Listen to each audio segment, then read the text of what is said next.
Lads, it's Tottenham. And it's as simple as that, because honestly, I don't get how people were concerned going into this fixture. Oh, it's Tottenham. Oh, we've been so bad over the last couple weeks, even though we've only lost 1 out of our last 5 and all of that. Guys, like, it is Tottenham Hotspur. And we really had people concerned going into this game. We really had people nervous or worried about how the worst performing Tottenham side in modern history could potentially leave the worst ground that they like playing in the Premier League with a victory. Genuinely, I think some of us really need to remember what team we're supporting. And I'm not even trying to do too much in terms of the performance. It's just Tottenham. They're not Lily Whites no more. They are Lily Phillips FC. Like, no reason to be concerned going into this game. And like, you could tell just from the way that the game went, Spurs were barely a threat for us, bar like one moment that got disallowed and one cutback across the box in the second half. This is all that Tottenham brought to the table. This is why I tell people, Tottenham is not a rivalry to me. This is pest control. This is bullying. This is run me my 3 points and keep it stepping, because it is Tottenham. They're not serious.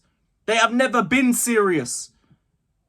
Other than the little run with Poch, but they rarely are serious. And they haven't been near that level since. This game was a guaranteed W, bar any stupidness. And the first half, we were great. It felt like one of them first halves where we're clearly the better team. We're doing well on a lot of different metrics, but we're just not burying the chances. And then you get to half-time feeling a little bit paranoid because, oh no, it's another one of those first halves. The PTSD starts to kick in a little bit and you're thinking, we're going to let in some stupid goal and it's going to be a long game. And I understand people having that PTSD. I really do. But it's just this fixture.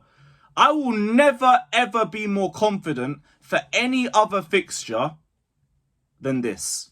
I'll never be this confident. It's because we have been here long enough.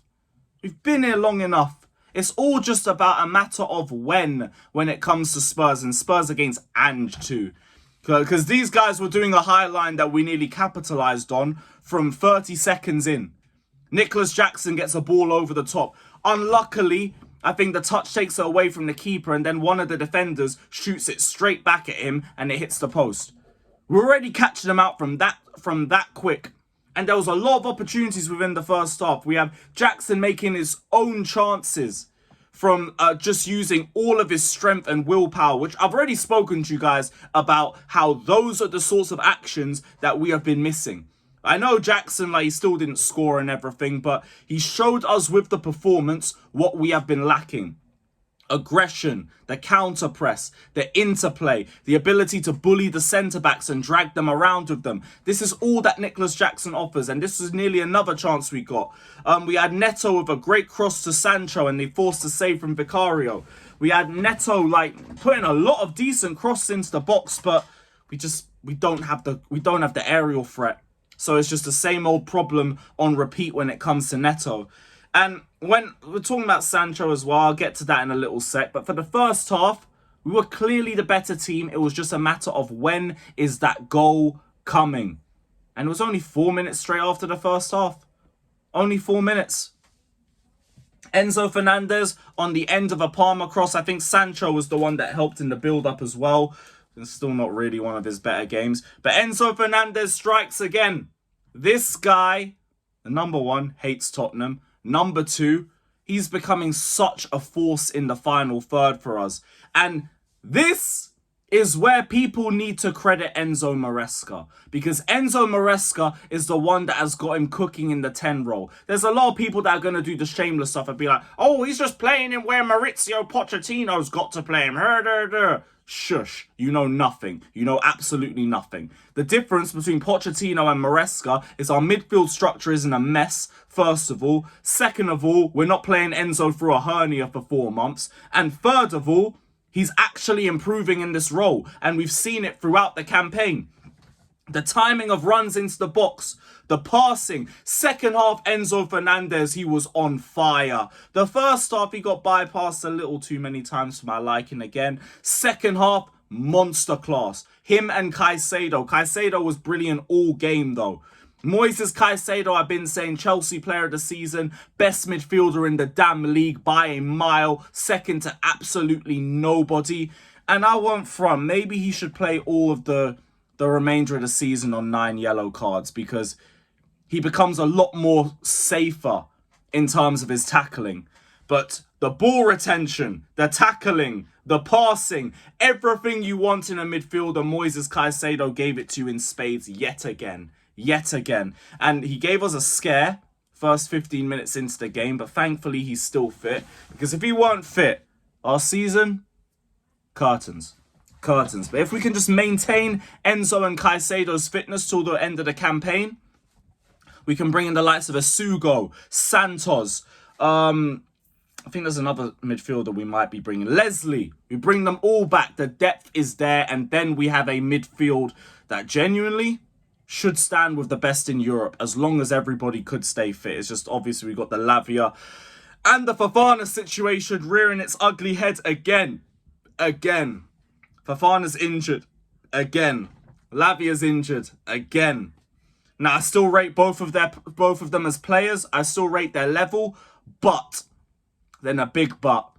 Pause. But you need to make sure that the right profiles are there to replace them next season. We've missed Fofana too much. We've missed Lavia too much. Shout out to Trevor Chalobah while we're talking centre-backs, by the way. Locked up Dominic Solanke with ease. And some of the passing. I thought we had Fabregas back in the squad. I won't front. Trevor Chalobah really showed up today. Really showed up today. And he was the one to start beef with the Spurs players. There's always one Chelsea player to do it. It was him this time. So shout out to Trev, man. Shout out to Trev. Now, as I was going to speak about earlier, Jadon Sancho. Oh boy. Some good moments, but for the most part, he just slowed down the game way too much. And I get what he was trying to do, trying to drag players out and allow space for other players to run into. But I felt like Spurs were just too aware of that, because they kept cutting out the pass. And also partly it was because Sancho just took too long to release the ball. You just need to be a bit quicker. You need to be a bit more ruthless. By far and away the worst forward that we had on the pitch. Weren't good enough. Straight off the international break with a lot of our forwards back, your performance hasn't improved.